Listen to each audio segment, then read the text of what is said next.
उत्पत्ति अध्याय 15। उत्पत्ति अध्याय 15। इब्राहिम के साथ यहोवा के वाचा बांधने का वर्णन। इन बातों के पश्चात यहोवा का यह वचन दर्शन में अब्राम के पास पहुंचा कि हे अब्राम, मत डर, तेरी ढाल और तेरा अत्यंत बड़ा फल मैं हूं। अब्राम ने कहा, हे प्रभु यहोवा, मैं तो निर्वंश हूं और मेरे घर का वारिस यह दमिश्की एलीजेर होगा, सो तू मुझे क्या देगा? और अब्राम ने कहा, मुझे तो तूने वंश नहीं दिया, और क्या देखता कि मेरे घर में उत्पन्न हुआ एक जन मेरा वारिस होगा। तब यहोवा का यह वचन उसके पास पहुंचा कि यह तेरा वारिस न होगा, तेरा जो निज पुत्र होगा वही तेरा वारिस होगा।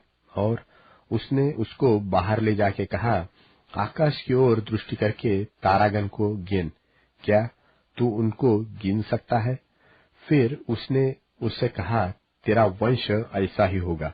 उसने यहोवा पर विश्वास किया और यहोवा ने इस बात को उसके लेखे में धर्म गिना।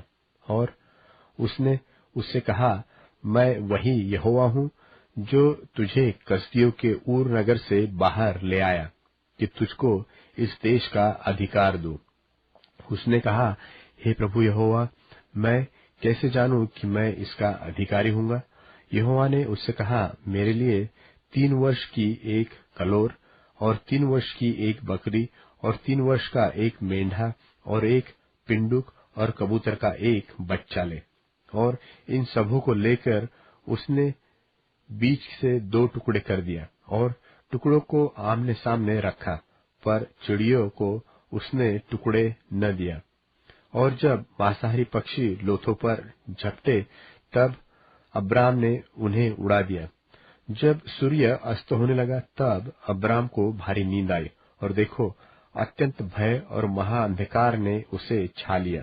तब यहोवा ने अब्राम से कहा, यह निश्चय जान कि तेरे वंश पराये देश में परदेशी होकर रहेंगे और उस देश के लोगों के दास हो जाएंगे, और वे उनको 400 वर्ष दुख देंगे।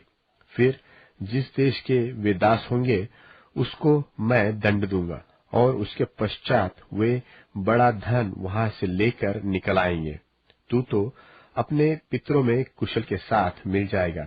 तुझे पूरे बुढ़ापे में मिट्टी दी जाएगी, पर वे 4थी पीढ़ी में यहाँ फिर आएंगे, क्योंकि अब तक एमोरियों का अधर्म पूरा नहीं हुआ।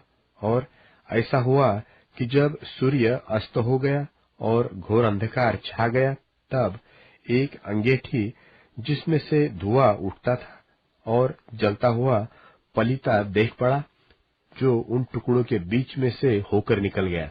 उसी दिन यहोवा ने अब्राम के साथ यह वाचा बांधी कि मिस्र के महानद से लेकर परात नाम बड़े नद तक जितना देश है, अर्थात केनियो, कनिजियो, कदमोनियो, हित्तियो, परिज्जियो, रपाइयो, एमोरियो, कनानियो, गर्गाशियो और यबूसियों का देश मैंने तेरे वंश को दे दिया है।